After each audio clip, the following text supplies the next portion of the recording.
Good morning, everybody. Welcome into the Farzy Show. I'm Marc Farzy here at the Steven Singer Studios. Flyers General Manager Chuck Fletcher addresses the media yesterday. We'll get to that. Jim Jackson will actually be joining us today. Flyers play-by-play announcer for NBC Sports Philadelphia. Flyers getting ready to drop the puck with the New York Rangers. Sixers have a big game tonight against the Boston Celtics. Both teams 11-10 records so far on the season.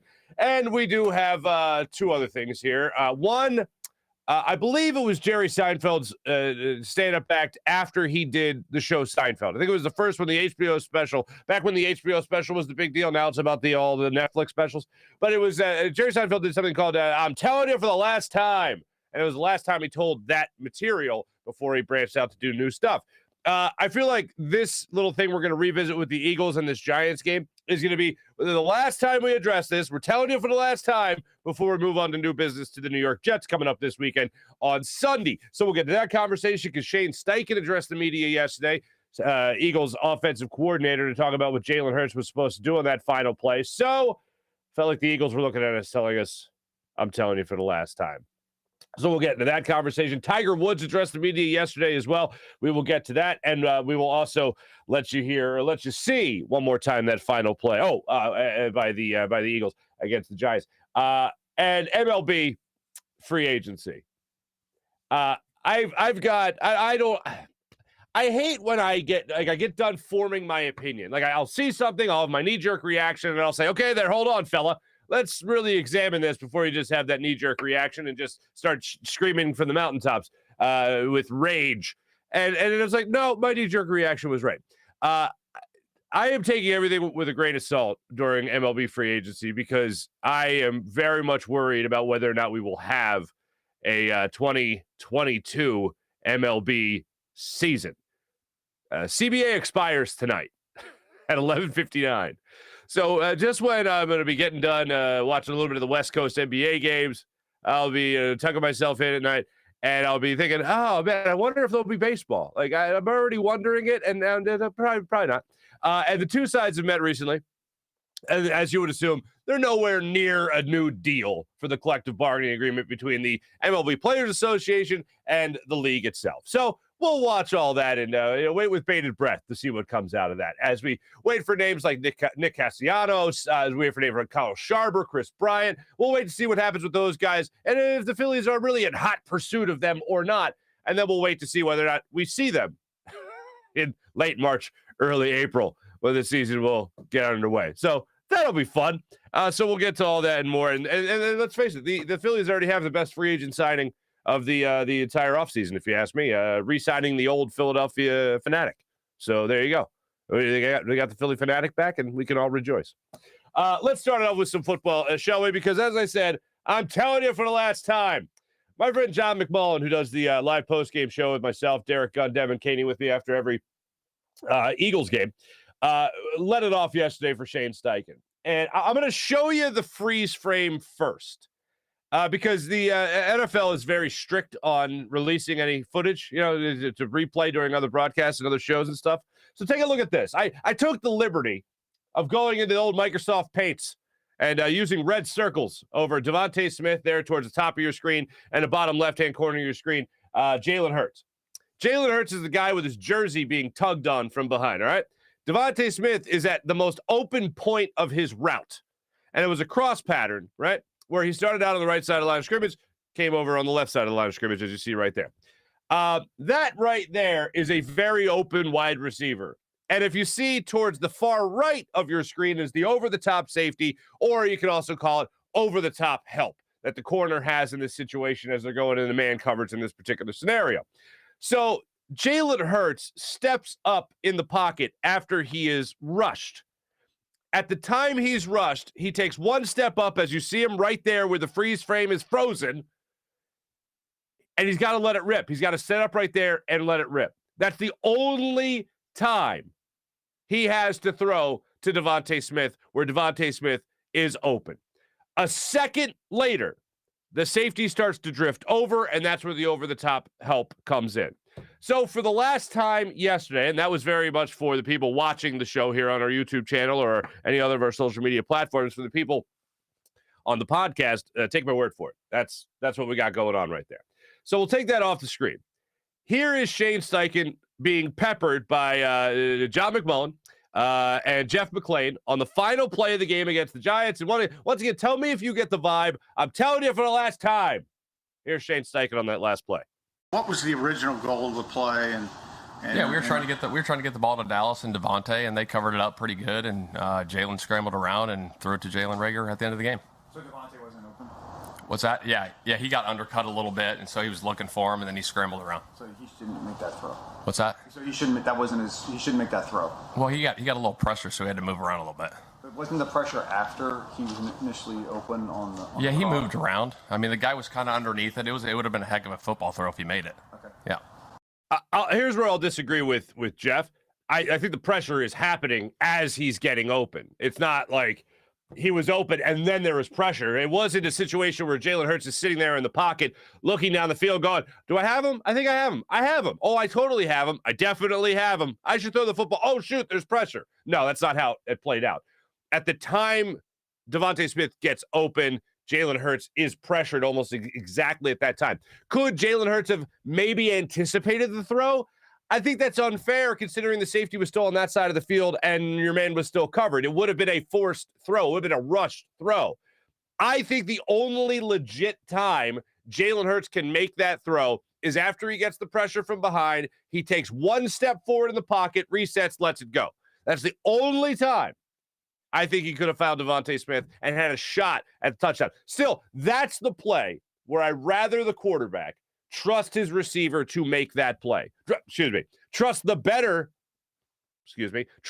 best wide receiver he has on this team to make a play and not downgrade to Jalen Reagor. That, to me, is where Jalen Hurts made the mistake.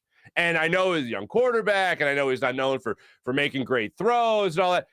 When we watched him play against the Broncos, another game on the road, another game against a better defense, he stepped up and made a great throw to Dallas Goedert on that play that Dallas Goedert ended up getting knocked out of the game, if you remember.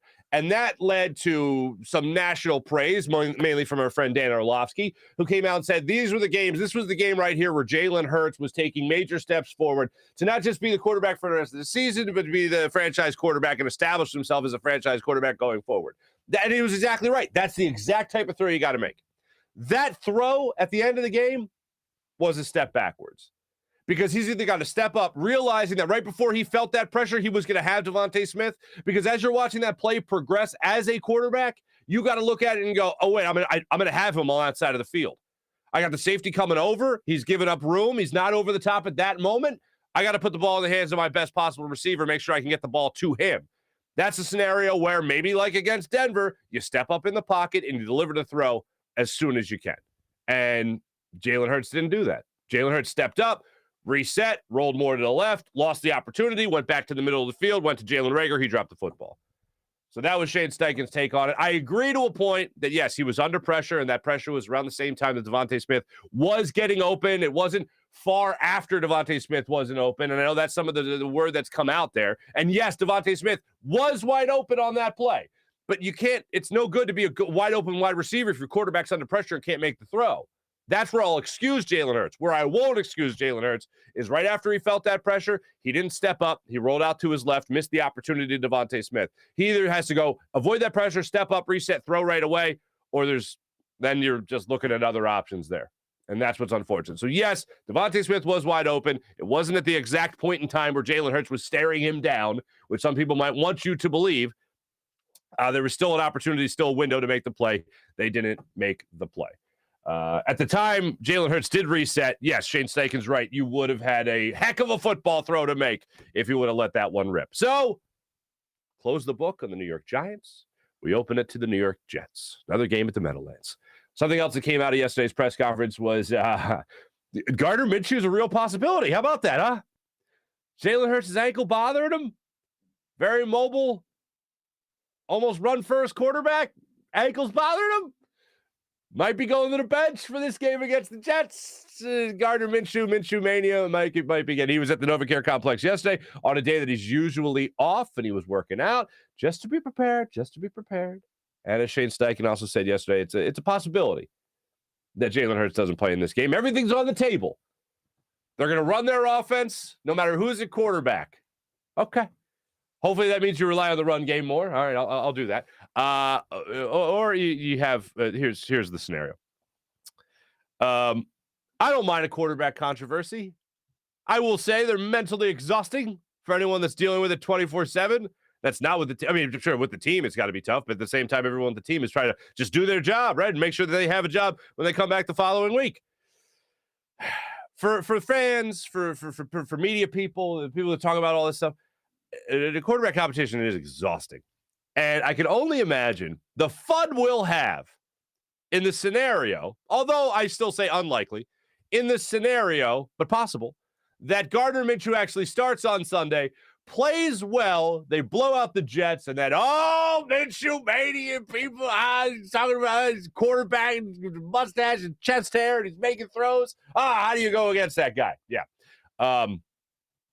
I am of the belief I would rather not see Gardner Minshew at any point this season. I'd rather see Jalen Hurts play. But in the scenario that Jalen Hurts can't play because of injury, and Gardner Minshew goes out there, imagine the fun we'll have after he lights up the Jets. Let's just say that happens. And then we have not one, ladies and gentlemen, but 2 weeks of Minshew mania. Yeah, let's bask in that. Over, under, I don't even know how you keep tabs on it. Over, under on chest hair, mustache, bandana, photos of the trifecta, the triple play of that Gardner Minshew fella. But how many of those do we see on social media released by national media members? It'd be tough to keep track of, but I think it's worth the challenge there. So we'll hear from Nick Sirianni a little bit later. Today, as a matter of fact, on Wednesday, and we'll hear what he has to say about what's going to happen with Jalen Hurts. He said on Monday that he'd have more information on Wednesday as far as injured players go. So hopefully we get more information on that. Here's what you got in Major League Baseball before we move on to some other topics like Chuck Fletcher, for instance. And there was 2 things that jumped out to me from the Chuck Fletcher press conference that I want to make sure I hit. I have a clip of one of them. The other one will just kind of kick around because it was just a real little quick drop from the Flyers GM. Here's what he's got Major League Baseball. Over the weekend, you saw Corey Seager, 10 years, $325 million. How about that? Javier Baez, 6 years, $140 million. Schwarber, Bryant, Castellanos, still out there. Phillies have been linked to all 3 of those fellas. I am not afraid to admit this. I've had a man crush on Nick Castellanos for a long time, ever since he was the hotshot prospect with the Detroit Tigers coming up in the system. And the Phillies, they had Maikel Franco, I believe, coming at third base. And Nick Castellanos was one of those guys that was a hotshot third base prospect. And then they moved him to the outfield, right? I would love to see him in a Philadelphia Phillies uniform. I feel like he is going to be a consolation prize, and albeit a good consolation prize, to the Chris Bryant sweepstakes. And the reason I feel like that is because, let's face it, Bryce Harper, although this year I really feel like, well, when you become an MVP, it's kind of awesome. But this year really became the leader in the clubhouse. With Rhys Hoskins going out, who the Phillies tendered yesterday, by the way, so he'll be back. So will Jose Alvarado and Zach Eflin. But with Rhys Hoskins going out for the final month plus of the season, I feel like this finally became Bryce Harper's team. And you might say, oh, well, this is the guy that's always talking about sign JT, or we need more help in the minor league system and bring in more talent and all. He's always been like that with the front office. Like, I feel like he's always been that guy. But now I feel like he's also that guy on the diamond as well. And for that to happen in 2 places, I think is a huge step forward for his process of becoming the leader of the Phillies, which is exactly what I want him to be. And listening to him go into the offseason, talking about making acquisitions and upgrading the farm system and all that, I think the ownership sits on the edge of their seat and kind of perks up a little bit and go, okay, well, Bryce is saying it. We got to make sure we get this happen. And a $330 million man, we got to make him happy. And I feel like that's what the front office is doing right now. And that's why I feel like they're looking at Chris Bryant like, okay, we're going to make this an all Vegas team. When it comes to possibly having Chris Bryant in a corner outfield spot or a corner infield spot. Or it also comes to maybe having him in center field. Or it comes to having Harper, Bryant, and Bryson Stott in the lineup on opening day. That's a lot of Vegas. That's a whole lot of Vegas, baby, in that opening day lineup. Chris Bryant is obviously the guy that I would most want to see on this Phillies team. Nick Castellanos, I think, is the guy that finishes second in that category. Like I said, consolation prize, and I think that's the way the Phillies are looking at it right now. Schwarber's another guy that's very much the interest of the Phillies, and I know a lot of people are looking at that going, that wouldn't be a bad bat to have in this lineup, as consistent as he can be in the playoffs, the playoff run that he actually was able to put together for the Sox over this past postseason. So we'll see how all that plays out. But again, all of it's a grain of salt to me, because I'm looking at this CBA, and I'm saying once it expires, I mean, I told you guys a couple of weeks ago that I'm in a state right now with baseball where I finally have admitted to myself that I just don't love the game the way I used to. Like, it used to be my number one, love it more than anything by far. Everything else was a distant second, third, or fourth, right? And just the way the game's played today, it's not as good as it was, when I was a kid, and I hate to sound like an old head when I say that, but it's just like the whole playoffs, this past playoffs, not just the Phillies being out of it, just watching these bullpen games in the postseason, and guys are openers. They're not starters anymore. Like, it just seems weird and it takes forever to play a game now. It just is not, it doesn't have the same juice that it once did for even, 5-6 years ago, when the game was really starting to change into this real long process that we have to watch for 9 innings. So I'm waiting to see what comes out of the CBA. And then the other side of that is the business aspect of it. Going through the whole COVID and going through the pandemic and all that, and watching these two teams, watching these two parties, I should say, in the Players Association and the league, watching them go at it in a time where people like needed the distraction, was like, guys, can we just get back to the field of play? Can we just get back to that? Can we just get you on the field? And then we have this outlet that people need right now. No, we got to talk about money and all that stuff. It was like you had the safety protocols pretty much hammered out. And then once that happened, it was like, oh, well, we don't really know what we're doing financially speaking, how we're going to prorate any of this and who's going to be making money out of it. Like, if there was ever a time to go, hey, let's just get back to work, and then we're going to worry about the CBA when we worry about the CBA. Instead, they wanted to worry about what was going to be in place by the time the new CBA really rolled around as far as the due date and expiration date went on it. So that was just another thing that put a horrible taste in my mouth as far as baseball went. Before we get to Jim Jackson, there was two things that Chuck Fletcher got into yesterday. The one thing that he got into was how he's not going to be making a lot of decisions right now. Now, the Flyers, and when I talked to Jim Jackson about this, you'll hear a little bit more info. Flyers have lost 6 in a row. They've gotten 3 points for the last 6 games. That's bad. They were doing well. They were seesawing for a minute, and now they're just doing poorly. And yes, they have a lot of injuries out. Broussard, Ellis, Kevin Hayes, who might be back tonight against the Rangers, which I'd love to see.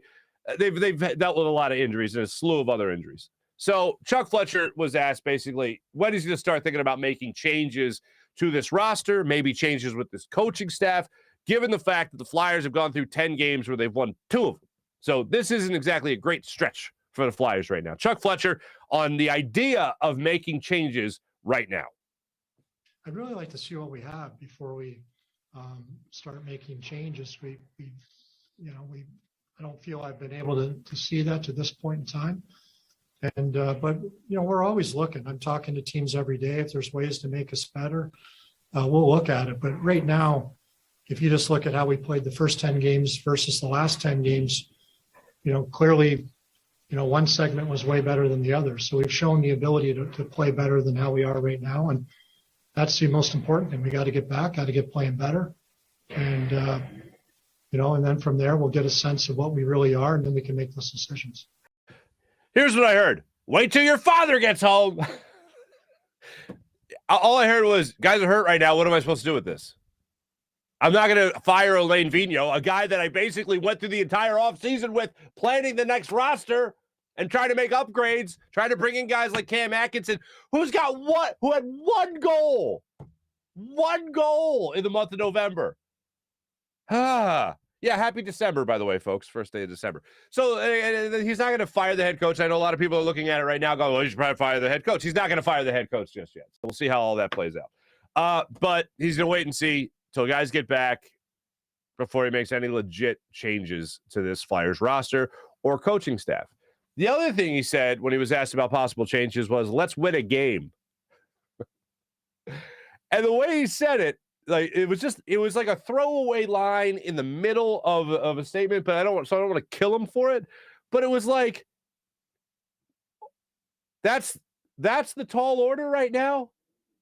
Maybe let's just win a game, and we'll also make some decisions after that. Maybe let's just win a game. Yeah, 6 straight losses, 3 points out of those 6 losses, including the game I was at with the Tampa Bay Lightning where they lost in a shootout. That was a little slight. It felt like a little side eye at Elaine Vigneault. Like, yeah, let's win a game, and then we'll talk about what we're going to do with this team. So let's get off the schneid, and then we'll finally decide what's going to happen next. We're going to I see some of your comments already. You guys are awesome. We're going to get a little bit to that. I see Evan already. Cam Atkinson has 0 goals in December. Evan, you're right. So why am I even pissed? At least in November, he had a goal. Anyway, we'll get to that. We'll get some more of that coming up in a little bit here. But right now, before we get to our friend Jim Jackson, let me tell you guys about Steven Singer of Steven Singer Jewelers. The other corner of 8th and Walnut. IHateStevenSinger.com. Steven's amazing. And he's given other jewelers another reason to say, I hate that Steven Singer. Because Steven's fully stocked already for the holiday season. Hanukkah gifts, Steven Singer's got you. He's ready to go. Christmas, Steven Singer's ready to go. Celebrate anything for the holidays? Steven's got your holiday gifts ready. No. Oh, you're going to have to wait 5 months to get that. Sorry. No, not at Steven Singer Jewelers. He's already got fully stocked Anita diamond stud earrings. Gorgeous. Colorless, near flawless to the eye. These Anita diamond stud earrings. $270. And if that sounds like a familiar price, it's because it's the exact same price he gave you last year. He's not jacking things up for the holidays just to try to rip you off. No. Not marking things way up just to make you feel like you're getting a deal. Oh, you got to get the holiday sale. Not a Steven Singer, because every single day it's the perfect price. Steven Singer Jewelers. One place, one price, the perfect price every single day. Go to IHateStevenSinger.com. Always fast and free shipping at IHateStevenSinger.com. And how about this? Also, those Anita diamond stud earrings I told you about, you get a full trade-in guarantee every single year. So you can trade it in for no markup. You get the exact same price. How about that? It's absolutely incredible. Risk-free shopping at Steven Singer Jewelers. The other corner of 8th and Walnut, right on Jewelers Row, IHateStevenSinger.com. Ladies and gentlemen, one of my favorite people on the face of the earth. I kid you not. And by the way, JJ also lets you behind the curtain at the end of this. He's got a great thing he's doing. We've told you about the broadcast camps that he does. He's also doing one-on-one sessions right now. We actually put it in the scroll for you during the interview, so you guys can check it out there as well. Without further ado, let's talk to Flyers play-by-play man from NBC Sports Philadelphia, Mr. Jim Jackson.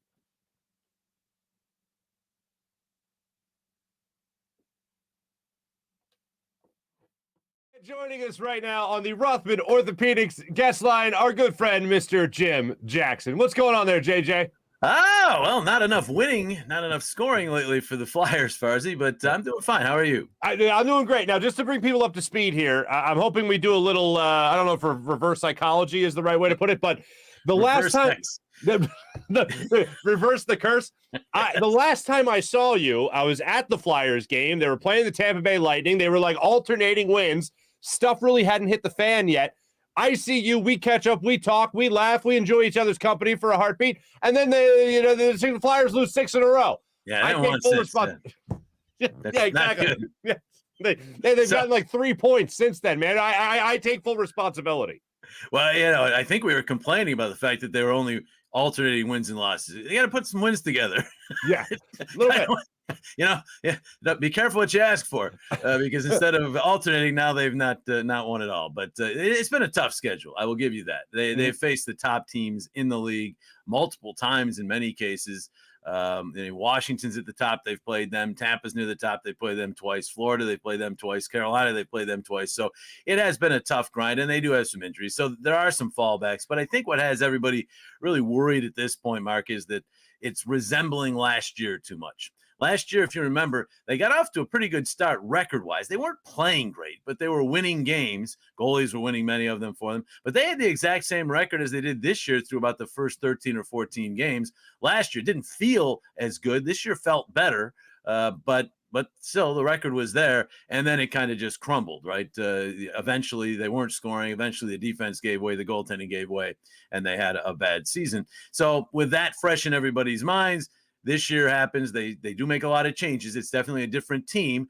They start with the same record. They start with some wins, some of them in which they got outshot, and the goaltending did win some of those games. And now it's starting to slant and now going heavily with 6 straight losses in the other direction. And they've added injuries on top of it. Last year's team had some COVID issues and so forth, but didn't have a ton of key injuries. This year's team is just riddled with injuries. So there's reason for concern, no doubt about it. I want to get into those injuries with you a little bit. I want to get into what Chuck Fletcher had to say on Tuesday regarding this team, his little state of the team address. But before we go any further, and I also want to talk about one player in specifically when it comes to this Flyers offense. But JJ, you're doing another camp. Is it you're coaching people up again to become broadcasters that will hopefully one day be almost as good as you yourself? That'll be better. In fact, I will welcome that, Farzy, to be in my rocking chair or a recliner or wherever I'll be, hopefully somewhere, sitting and watching some of the people who I've coached on television or listening to them on radio as they call games or as they're on the sideline or in the studio, whatever. In fact, they've already had some people move up in the industry itself a couple notches, and it's a great source of pride. So I hope that does happen someday. But yeah, we have the broadcast coaching still going. We're doing one-on-ones mainly now. We had the camps in the summertime, one camp here maybe during the season, but it's tough with the schedule. So to get the camps and kids are at school too, so easier in the summertime to do that. But we're doing the one-on-ones still, where you get 3 1-hour sessions with me, and we talk about the business. We talk about preparation. We talk about some of the fundamentals of the business, the techniques of the business, finding your niche in the business. And then we also can go over some of a person's clips if they have them, if they're to that stage of their career. And then mentoring on into the future, where I'm always available via email or text, and we can have phone conversations and further sessions if they so desire. So it's really gone well. Started about a year ago, a little more than a year ago now, back late October, early November of last year, and really enjoying it. It's very fulfilling. It's fun to get to know these people. They're not all kids. I've had 2 or 3 that have been over 50. People, they get this itch to be broadcasters late in life, and now with streaming and all the different options, you can do it, even play-by-play. But you certainly, as your proof, can do shows on the internet, or basically many people right from their house. So it's a situation where there's a lot of broadcasting going on, and I love to coach it. It's been really rewarding. So we're continuing that on into the future. And you're doing the like you say, the one-on-ones right now, and you're getting scroll treatment, my friend. I have put you in the scroll. Oh, wow. So people can look down there and they can see it right there. JimJacksonBroadcasting.com. That's where they can find it. And also JJ Broadcasting Coaching at gmail.com as well. People can hit you up there. If they have any questions, you can email me at that address, and we'll fire something back. If you go to the website, the information's there as to what you get, what they're all about, some testimonials from some of the students I've already had, all kinds of stuff like that, and some other things that I might be up to as well. So, check it out. And I would love to, I know it's a busy, the Flyers have 5 games in 7 days, Farzy, starting on Sunday. So this is a busy time, but I can always fit you in and around the schedule, just like we're doing right here. You can find time to fit the sessions in, and I give them my full attention, and look forward to meeting some new broadcasting prospects. I do have to ask you, because everyone has a platform now to go out there and do something digitally speaking, like I'm doing right now, as you mentioned. And I know you're too nice a guy to really out anybody, but when it comes to an audition tape or a clip of somebody trying to do a game, is it usually somebody sitting in front of a TV? Is it somebody at a game? Is it somebody doing play-by-play of somebody playing a video game? Like, what's more of the offbeat things that you have gotten as a sample tape or a demo of a person that wants to be a broadcaster? Well, since there's no age requirement for this, I've had a student as young as 12 and as old as 58. So there has been a variety. For the younger kids, it's mostly video games. They'll do some off video games. I have had some that have just they haven't shown it to me, but they've done the game off the television as a radio broadcast that they've recorded it into their phone. So there's some of that. There's also more and more in hockey. For instance, you have junior hockey, Eastern Hockey League, things like that now have announcers. So they do those games, send them to me. You have high school sports. I have one student right now at the Germantown who's just really good. He's hoping to go to a real prominent college, and he's got a real chance. He's really good. He does almost every, seems like, because he sends me clips of so many different sports, almost every sport his high school does. He's there calling it. So and you'd be surprised, as far as even from when back when you were in high school, it wasn't nearly as long ago as it was for me, but they have so many things now at these schools, studios. I mean, I had nothing. I didn't even have public address announcements when I went to school. There was nothing at old New York Mills High for me to practice broadcasting. But these kids now have full-fledged broadcast with graphics and multi-camera setups, and it's awesome for them. So I'm getting more and more of that kind of stuff, not as much of the made at home variety. I do a lot of podcast evaluating as well. So, I mean, it's anything. Broadcasting is so wide ranging now, right? This is broadcasting now. Broadcasting a podcast is, that's clearly broadcasting now. All these internet shows, you're the idol right now for me. I mean, your show is awesome, what you're doing. And so anybody, basically, you don't have to be someone with a degree anymore. You can, if you really are into it, you have the enthusiasm, you have the ability to speak, well and fluently, you can do that, and you can certainly get better at that as well. And certainly the information, you got to have knowledge and got to be able to do the research on the sports or sport that you're covering. You can do it now, but you need a little help along the way, and that's what I'm here for. It's great. I've checked out the website. I have obviously heard from people that have worked with you over the years, both on TV and people that have done this with you as well, and they just rave about it, man. And it's no surprise, I'll be honest, right there. So make sure you guys check out the scroll right there and hit him up. Hit up Jim Jackson for all your broadcast needs. You want to be coached up one-on-one by the great Jim Jackson himself. JJ, I got to ask you about this because I was one of those people, and I've always been a huge Flyers fan. I don't really look at myself as someone who knows everything about hockey, but Cam Atkinson comes to the Flyers, and I said, just attack the net. I just want him peppering the goalie with shots every single night, and just the other night he had 4 shots on goal against the Devils, and I'm thinking, all right, at least he's going after it. But bottom line is, you look at a guy who had 6 goals in the opening month of the season in October. He's got 1. He had 1 in the month of November. What's going on with Cam Atkinson? It's kind of what's going on with everybody outside of Joel Farabee here of late, who scored in each of the last 3. But even he had a long drought. He scored in the first 3 games and scored 1 goal from the 4th game until 3 games ago. And now he's got going 3 straight. But many of the other guys, Sean Couturier hasn't scored in a while. Even Claude Giroux is off to a pretty good start. Hasn't scored in 5 games. Konechny hasn't scored in 5 games. Oscar Lindblom hasn't scored all year. There's lots of different guys that are in slumps. Scott Lawton just ended a 10-game goalless drought. It is team-wide, Farzy, and that's what is so concerning about it. Atkinson and Konechny especially are still getting chances. They lead the team. They are the 2 leaders in chances by a pretty significant margin, but they're just not going in. TK, I think, is trying to cut it too thin occasionally. He's missing high and wide. A lot of his chances ended up being wide shots that aren't even shots on goal. Atkinson's just run into this spell where the goalies are making the stops. So I don't really worry about Cam too much because he's got that shooter's mentality, as you mentioned, and he's just going to keep firing. I don't think he's the kind of guy who will start passing because he's not scoring. There are other guys that I worry about that happening to. He's not one of them. I think he'll keep shooting, and certainly that Devils game was an indication of that. But they do need to spend more time in the offensive zone. They're spending too much time defending. They have a lot more shots per game than any team in the league, and that's not a good number to have. So the goaltending's held up for largely so far. I mean, there's not one game I can say they lost because of goaltending, that's for sure.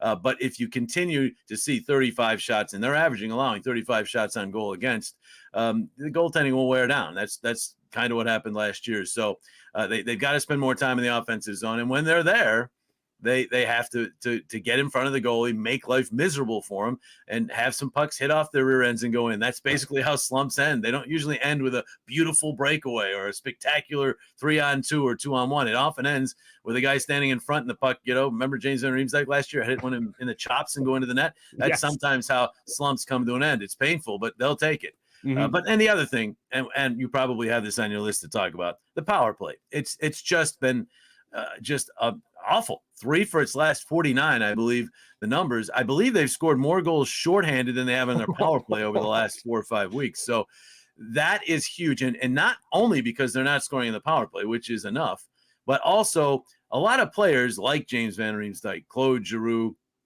I think to some degree now, Sean Couturier, Ivan Proruff, they feed off of production from the power play. So if they're not getting that, they kind of lose that energy that carries them in 5-on-5 play. So you have to get that. You've got to get that power play going. They've tried different combinations. They've tried moving players around. Nothing has seemed to work. Michel Therrien's the coach in charge of that, so he's taking the heat. But really, it comes down to the players executing. James Van Riemsdyk is one of the best deflectors of pucks in hockey. And I'm not seeing him deflect many pucks. It's almost like they don't even get to the point where they get him in front and get the shots at him. As Chuck Fletcher said today, entries have been a problem on the power play. And when you're having trouble with entries, that means you're having trouble even getting set up. So you can't even get to the point where James Van Riemsdyk's deflecting pucks because you're just not getting the shots. If they get the power play going, Mark, I think a lot of these other problems in terms of scoring and offense will take care of themselves. Chuck Fletcher addressed the media on Tuesday, and I wanted to ask you about this. You talked about the injuries already, but as far as help being on the way, possibly getting Kevin Hayes back in the not-too-distant future? That was a surprise. I think most of us, when we saw him at practice on Tuesday, were really surprised that it seemed like he was longer term. But not only did he practice, he took part in every drill. And then after the practice, Chuck said that he expects or thinks there's a good chance, at least, that he will play on Wednesday tonight against New York. And then they have that 5-7 stretch starting. Derek Brassard also skated a little bit in practice, but felt a little tweak. So I don't expect him on Wednesday against the Rangers. But Hayes would be huge because it's just like with anything else. When you get a top line defenseman, top line forward, everybody else slots down more into a more comfortable position in the lineup when Kevin Hayes is in there. He's also such a magnetic personality that everyone seems to gravitate toward him. He's a funny guy.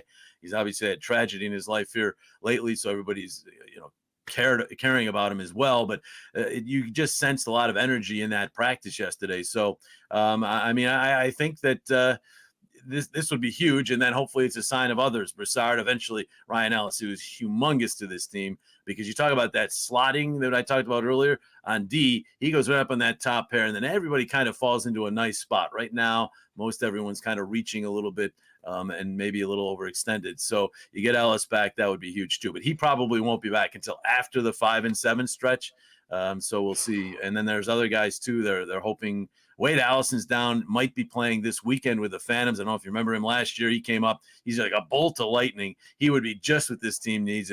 If he can play in those games over the weekend with the Phantoms and feels good, he's got the ankle injury. Who knows? We might see him for part of that 5-7. And I think he would be. He's a shooter, first of all. He could help the power play. He also just is instant energy. So I think he would be a nice addition. So hopefully they're starting to get some of these guys back. Don't lose other guys. The schedule lessens up after this stretch. They play the next 3 games against 3 really good teams, the Rangers, Tampa, and Colorado. And then they get Arizona mixed in there. Although Arizona's playing better now, but Arizona and Montreal, some of those teams later on in December. So they'll get a chance against some of the lesser lights because through 19 games, they've not played 20, but through 19, 11 of their games were against teams in the top quarter of the league, the top 8. So it's been and they've won many of the games. I mean, they've beaten Carolina, they've beaten Washington, they've beaten some really Edmonton. They've beaten some really good teams. So they've shown they can play with those teams and beat them. But when they're playing them back to back and they're not with all their cylinders, with not all their players, that's where the trouble started. To go back to Kevin Hayes for just a second, and as I said, I don't look at myself as a hockey aficionado, but when I watch the Flyers play, even though you look like one, I know. Right? I have to say, Nick Foligno. We say it every time. So yes, I have the Nick Foligno hue to me, if you will. Well, somebody tweeted it out, right? I saw yes, somebody did, and I believe I said you just made Jim Jackson a very happy man. And I promptly put a smiley face and sent it out. But when I watch this Flyers team play with Kevin Hayes and I watch them play without Kevin Hayes, I kind of get the sense, and I don't put Kevin Hayes in a category of like perennial all-star or one of the best players in the game or anything like that. But for whatever reason, he is just a perfect fit on this Flyers team. And I get the sense you really, when he's not there, you miss the guy that they kind of look at and go, we're going to be all right because we got Kevin Hayes. It's almost like we feel like our power play is going to be okay because we got Kevin in the lineup tonight. Like there's something about his presence on the ice that I think elevates the play of everybody else. Am I crazy or do you see the same thing? Well, I mean, I certainly saw it his first year here. Last year, as if we found out, he was playing with that abdominal injury, and he wasn't the same Kevin Hayes. But absolutely, his first year here, and either year, both of his first 2 years, and what we've seen of him this year, he's just a presence. He's one of these guys. He's always chirping on the bench. He's funny. He loosens up the guys, maybe in tight moments. They just all seem to love the guys. So, and he's got a lot of guys in this team that are close friends of his from years gone by. So he is an important player in that way. He's important too with what he brings. Any second line center is important to your team. He's on the power play. He can kill penalties. He can do pretty much all the elements you need. So on the ice, certainly he's a factor, but I think it is more like you're talking about this presence. He just seems to make everybody else feel a little bit better. I think they're hoping for that kind of boost. And then finally, I know a lot of people are looking at Alain Vigneault right now. A lot of people are talking about how he's changing things up, and you mentioned that as well, talking about the power play, trying to find the right pairings on the ice right now, given who they're missing on the ice due to injury. Do you get a sense ever that they might need to stick with the same guys for a while, let it ride out, as opposed to making so many changes? Do you think they might have more success that way? Well, he did stick in terms of line combinations with the same combos through 10 games, 10, 11 games. I haven't seen that. I can't remember the last time a Flyers coach actually had the same 4 line combinations for as many as 10 games straight. I mean, it just doesn't happen in hockey anymore, whether it's because of injury or I'm talking about more changes made because they didn't like the way things were going. Mm-hmm. And they were winning games, but they were losing some too. He had losses where he could have come back with different combinations in the first part of the season. He didn't do that. He stuck with the same combinations. Then when the goal scoring drought and then the injuries happened, he started changing things. He had to change with players going out. As far as the power play, that surprised me. They actually had a pretty good power play. I think it was 4 for 14, something like that through the first 3 or 4 games. And they changed it for game 5 or game 6, somewhere around there. And I don't know why they did that because it wasn't, at times it didn't look great, but it had produced and they had kept everything else kind of stable and they were winning. But they changed it, and it hasn't been the same since. They've been constantly trying to find something. So maybe that's the case. I mean, it's easy for us to say that when you're in a game and they can't even get the puck into the zone, as Chuck Fletcher mentioned, the entries are such a problem, and the crowd here at home started to boo, and you're the coach. Pretty tough to sit there and say, go right back out there, guys. Yeah, right. He's going to try to figure out something to get it going. Ivan Provorov on the power play is – he has a certain style to his game. I'm not sure it fits with some of the other players. Keith Yandel has run power plays his entire career, and he was out there to start the year. They moved him off it. He hasn't been able to find his rhythm on the second unit, and then even then when he's gotten brief glimpses back with the first unit. But what I saw of him in terms of his puck movement in preseason and so forth, and early in the season on the power play, I thought he might be the guy you want back there running things. But they decided to go with Provorov, and he's different than Yandel. He's more of a try to get it back there and pound it into the middle. Yandel's more of a creative guy. Riot Ellis, again, would be huge here because he's unbelievable at getting pucks through. Doesn't always take the big slap shot, but he gets pucks through, and JVR would be there. So they miss him there, too. I'd be interested to see Travis Sanheim maybe a little more on the first power play unit. But, to say, can they stick with the same group? They score a goal. I'm sure they'll stick with that group for the next power play after that. But you got to be productive, or at least, and this is what AV talks about a lot, at least establish offensive momentum with your power play. You might not score on Wednesday night, tonight against New York. They're going up against the goalie who's been unbelievable, Igor Shesterkin. He's been unbelievable, maybe as good as anybody in the league so far. I have mail so far this year. And the thing is with that was Alain Vigneault saying, are you questioning my power play? No. He's wondering where I'm going with this. Stick with me, AV. I'm going in your direction here. You may face a goalie like that who might make 3 or 4 10-bell saves in a power play. You might not score. But in doing that, you have gotten yourself offensive momentum. And usually the line after the power play can then feed off of that, and you build. If you have a power play that's not even getting into the offensive zone and having trouble with entries as this one is, you end up having the exact opposite effect. You lose the momentum, and usually the team that's killed the penalty has all kinds of momentum out of your power play. And that's what's been happening far too often. So they need to at least establish that, Farzy. They might not go in. The pucks might not go in right away, and the fans might get a little bit ticked off in the home games because they're not getting the goals, and that's what we all want. But I think the coaching staff at least wants to see that offensive momentum created where you're getting chances, you're spending time in the offensive zone. You have the other team, scurrying around a bit. And that's what they hope to get starting in the game in New York.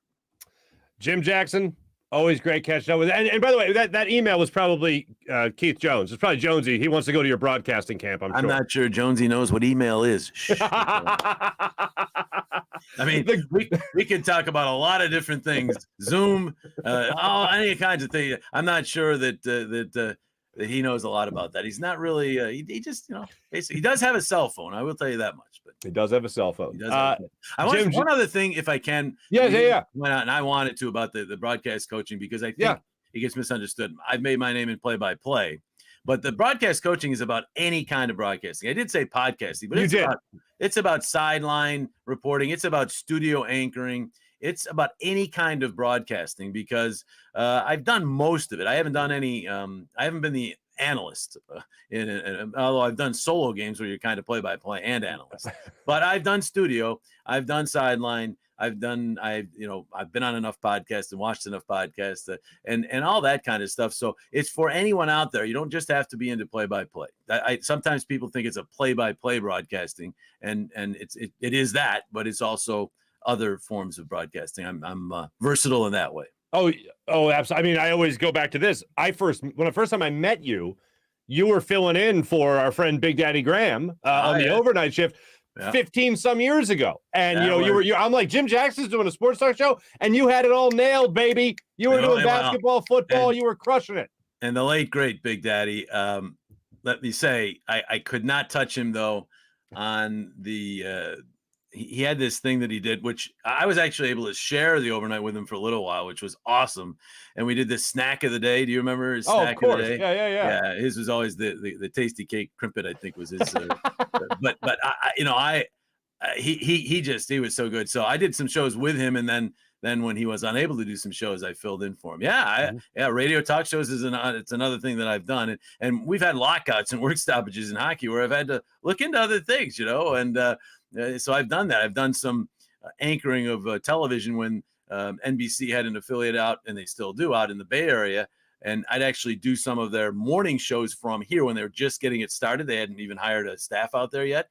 So I'd be doing all of the San Francisco and San Jose and Oakland sports from here, and I'd do it right around 2:00 in the morning, and it would air out there in the morning out there. So yeah.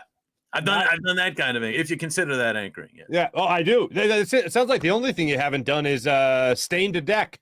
That's about the only thing you haven't done. I still haven't stained a deck. And you know what? It's just not that time of year, Mark. No, of course not. No, of course not. My neighbor blows the leaves over on top of my deck, so I can't. We're joking because right before we got set to do this, he was blowing his leaves next door. We couldn't hear. He's done now, Mark. We were delayed. We're just about done, and he's now done. We had a leaf blowing delay to the interview. People, you just let people behind the curtain. I love it. Yeah. That's great. Now that we're just about to wrap up, he's done. It's quiet. Timing is everything, right? The man that really needs no introduction, the great Jim Jackson. Check him out. One-on-one broadcasting advice. Get coached up by the great Jim Jackson himself. You see the email, you see the web address right there in the scroll. So make sure you guys hit up the great Jim Jackson. JJ, always a pleasure, brother. Thank you so much. Always fun, Farzy. Have a great holiday season. You as well. JJ joining us here on the Rothman Orthopaedics guest line.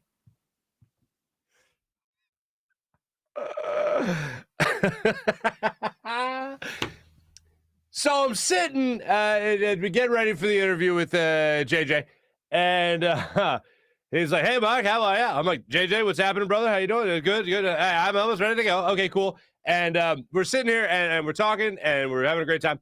And all of a sudden, out of nowhere, JJ's making what were we talking about? The last time when I saw him at the Flyers game, at the Flyers Lightning game, when I totally put a hex on the Flyers. I think Chuck Fletcher actually said that yesterday. Once that Farzy guy got here, we've sucked since then, so it's his fault. And he's just like, JJ's talking about seeing each other at the Lightning game, and all of a sudden I hear.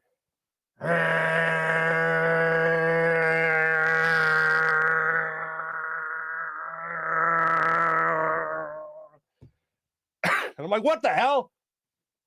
He goes, Marc, hold on a second. There's a guy out here.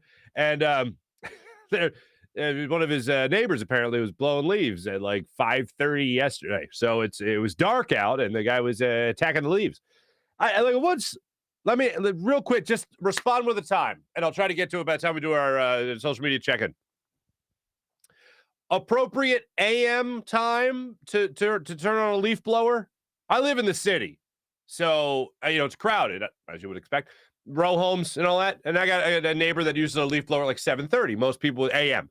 Most people are like, it's a little early for a leaf blower at 7 a.m. 7:30 a.m. What's proper noise outside yard work time? Because I go 10 to 11 o'clock. Usually I push it to 11 o'clock. If I'm outside taking care of yard stuff and I'm making noise, right? In the city, I have a nice little yard in the city. It's a nice little side yard in the city. And if I'm making noise outside, I'm like 11 o'clock. If you're not up by 11 o'clock, you live a weird life. How about that? So there, I was asked that question.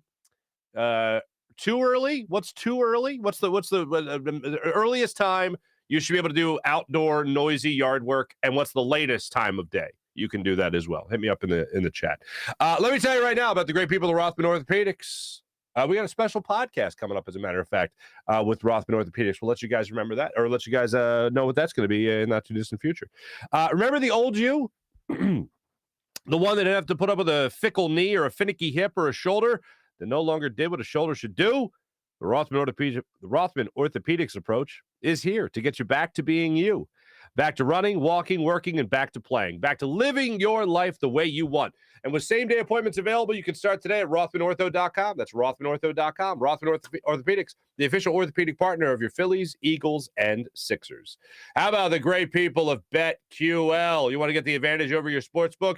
You need to download the BetQL app. It's the only app you'll need to make the smart bets. Their best bet computer model scans over 350,000 unique bets per year to give you their best bet recommendation for every game across all major sports. And they give you the reasoning behind why you should place that bet. Their model covers everything from point spreads, over-unders, player props as well. And if you don't want to use their model and prefer to do your own research, BetQL has all necessary tools for your betting research needs. Everything from sharp data, line movement, team summaries, lineups, injuries, breaking news, and even a leaderboard to help you track your own success. Head to the App Store or Google Play Store now to download the BetQL app. Don't forget to follow all the major sports stories on PHL Sports Nation. That's Philadelphia Sports Nation, enhancing your Philadelphia sports fan experience. How about WinView? Make sure you follow the prop of the day, ladies and gentlemen, on WinView. Download the WinView app right now. It's not a sports book. It's not daily fantasy, but it's a great way for you to win real money prizes by challenging friends and family in your own circle. WinView is the only game where fans can take on other fans and end the debate once and for all. Who's the biggest sports fan? Have those friends and family members who think they know everything. Challenge them to a WinView contest and see if they walk the walk as well as they talk the talk. Download the WinView app right now and win real money prizes. I'm making predictions at the games that you love. So make sure you download the WinView app right now. Let's check in with our social media check-in, ladies and gentlemen. Check in with the chat. I see Sean's leading off. Cecil Tynam's thumbs. Wait, Cecile? What? Oh, this is where I need to change my settings. Yeah. Scoozy. Good morning, everybody in the chat. Farzy chat is officially off the rails already. Don Vito, what's up, man? Do you think Cecily... Cecily. Sean, there was a misspelling there. Cecily Tynan would have caught one of those passes intended for Rager. I love a Cecily Tynan tie-in. How about that? But the real winner, JC, can look at the pass and he's what the hell? PJ shifts attention away from his Cyber Monday wafers. Don. Jalen Rager is like vacuuming the floor, then emptying said vacuum on the floor. All right, counterproductive. I get that. Dan Schwartz, what's up, man? Good morning. Everyone is so disappointed with Hurts for bit developing his passing game. All I did was pass and no loved. That's Dan. I should have started at the end of your comment. Sorry. In quotes, everyone is disappointed with Hurts for not developing in the passing game. All I did was pass, and no one loved me. Ben Simmons. Dan Schwartz, there you go. Don Vito, what I meant by it was 20. Mopar Flyers, it's time to start selling off. 10 years is too long. Our patience has run out. Flip this team of overpaid, non-talented hockey players, JVR, Lawton, Konechny, Sanheim, to name a few. Luigi, Don Vito, A+. Used to or in cahoots. It's time, Chuck, says Mopar. Nick, let PJ live. Thumb Whisper, Don Vito, hello. Luigi, you need to make a March Madness bracket style of Philly media thumbs. What the hell? Morning, April. How are you? Trent, what's going on? Dan, all things getting steamy in here with a thumb fetish. I feel like I missed the original thumb. Y'all are sick, says Nick. I always like that. I'll be talking about something, and then I looked at the chat, and I'm just like, oh, another show. Cool. And I enjoy that. That's what makes it awesome. Don Vito, hello again. Luigi, hello. Mally. Cecily and Sealski in a thumb wrestling match.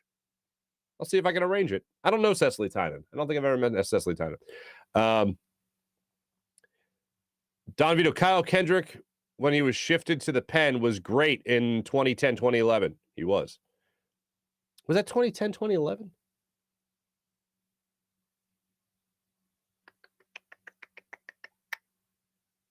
I remember in 2007 he came up from AA and was great. And then I want to say did they take him out or was it Kyle Loesch? Anyway, that's Kyle Kendrick trivia for another day. What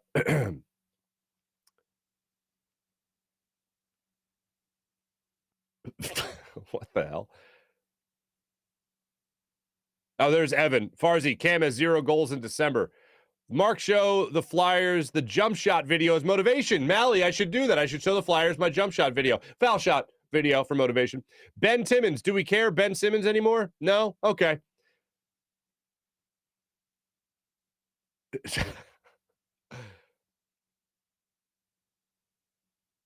Happy Hanukkah, my Jewish brothers and sisters. Ben, yes, absolutely. I believe I threw in a happy Hanukkah yesterday for everybody. Inside the Birds, what's going on? Julian, what's happening?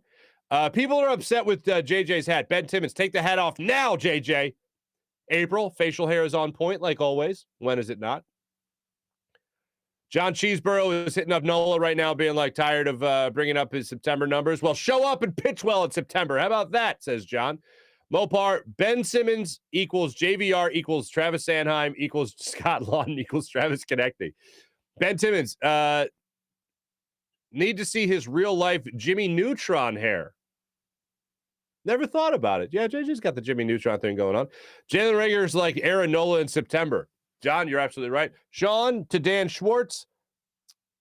No, you are not. I've been trying to get into soccer for decades. People not really into the Union, even though they play in their Eastern Conference final on Sunday at 3, which is obviously a bad time if you want people to watch. I want JD to shave. What? Cecil, I want JD to shave me and read me bedtime stories. That is a badass goatee, Sean, no doubt. I saw at one point April was saying she hated it when her husband shaved his facial hair. I will say, and I know I've told the story, but I'll tell it again real quick. I shaved my beard one time for a TV thing I was doing, and it was like my wife came home. I didn't tell her. No, actually, I did. I forget. Yeah, I did. I was like, hey, babe, when you get home, just so you know, I'll be clean shaven. And she's like, what? I'm like, I got to shave the beard. She's like, no. Yeah. I shaved the beard. And it's the only time I've shaved it. I've had it for about 10 years. I really enjoy this beard. Mike Fuji, what's up, buddy? Flyers definitely suck. Normal is so afraid. Adam Sandler does a great bit on when his dad would shave his beard like once every 5 years. And he said it was the only time he saw his dad look vulnerable. April, Mark and I have the same degree. At least one of us is using it. Cecil, I heard the same thing. Hey, Mark's an idiot. If he can do it, you can do it. Mike Casey, I love Murph, better Comcast. JJ, great pre and post game filling in for Fransky during his smoke breaks. I don't think Fransky smokes. The energy of the power play is key. Mike, you're absolutely right. Flyers need to do something to get that going again. John Cheeseborough, Mike Sealski fears JJ's goatee. Oh, there's April. JC, I hate when my husband shaves his facial hair. Looks way too young.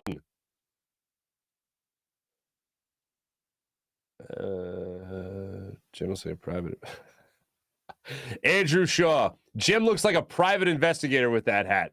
That you just nailed it. I was like, what does he remind me of? Facial hair on men instantly earns you more respect. I have faked being intelligent and commanding for years. Sean, way to be. Ronald, good morning. I don't know why they changed the power play up. Lane Vigneault likes to tinker. I'll say that. Eric, love Keith Jones. How can you not love Jonesy? Jonesy's the man.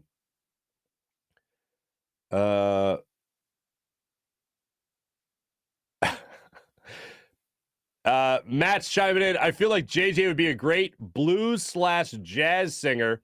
He's the second coming of Duke Silver. Great Parks and Recs reference. Ron Swanson, one of my favorite television characters of all time.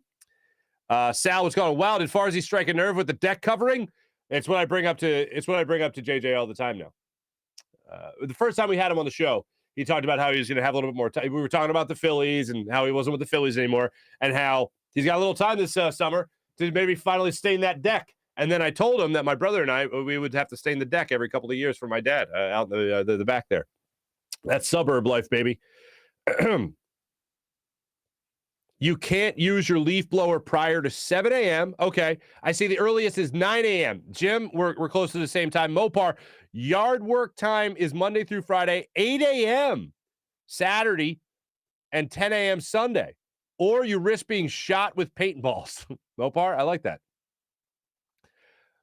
We need a bald-faced Farzy. No, you don't. I don't think you want any of that. I would say I look sickly, especially if we get into the winter months, which we're in. You're seeing a pasty, pale, clean-shaven Farzy face is no one needs that. I'm with your wife. Don't shave it. I can't. I will never shave this beard again. I would only shave this beard if I was having like surgery on if I broke my face somehow. Probably the only time I'd shave it. Dan Schwartz, Fransky doesn't smoke cigarettes. Anyway, thanks to everybody checked in on our social media check-in. Wait, missed the live show. Rick, you missed the live show. We're still live, baby. We're still here. 7 a.m. yard work is fine, says Sal. Okay. I can't speak to that, Zach. I can't tell you. If my neighbor starts blowing leaves at 5:30 a.m., these hands are rated E for everyone. April, I love it. I'm trying to enunciate on the Rothman Orthopaedics read and say the old you. When those words come together, they don't sound so nice. Farzi's beard is the guest referee of a goatee fight. All right, why not? Thanks for checking in on social media check-in. Much appreciated. Let's jump into our Morning Rush segment. Morning Rush segment brought to you by Sky Motorcars, SkyMotorcars.com. Once again, Sixers back in action tonight. They are 11-10, taking on an 11-10 Boston Celtics team. They, as well as about 10 other teams, are 11-10 right now. So very tightly wrapped Eastern Conference. So we'll see how all that plays out in the not-too-distant future. So that's what we got there. What else do we got? Tiger Woods. I wanted to get you guys Tiger Woods as I almost knock over my desk. Tiger Woods was asked at his press conference yesterday about playing golf again.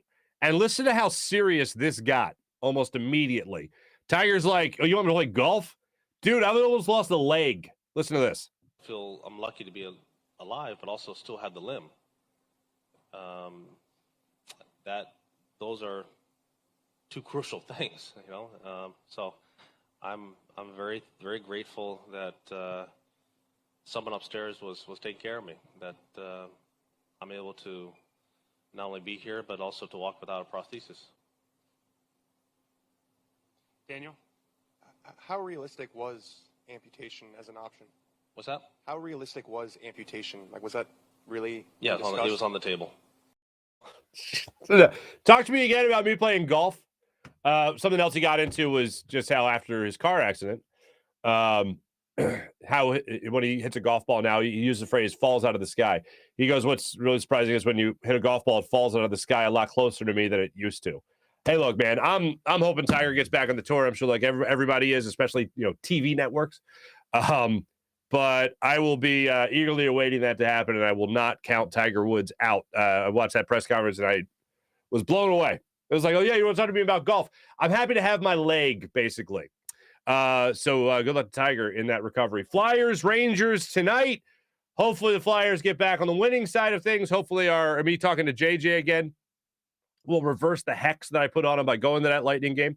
And then also Sixers 7:30 tip-off with the Celtics. Hopefully they take care of business against Boston. Thanks for watching. Thanks for listening, everybody. Much appreciated. My thanks to Jim Hyden for producing the program. This is a Buzz Sports Entertainment production. My name is Marc Farzetta here at the Steven Singer Studios. Have a great rest of your day, everybody. Take it easy.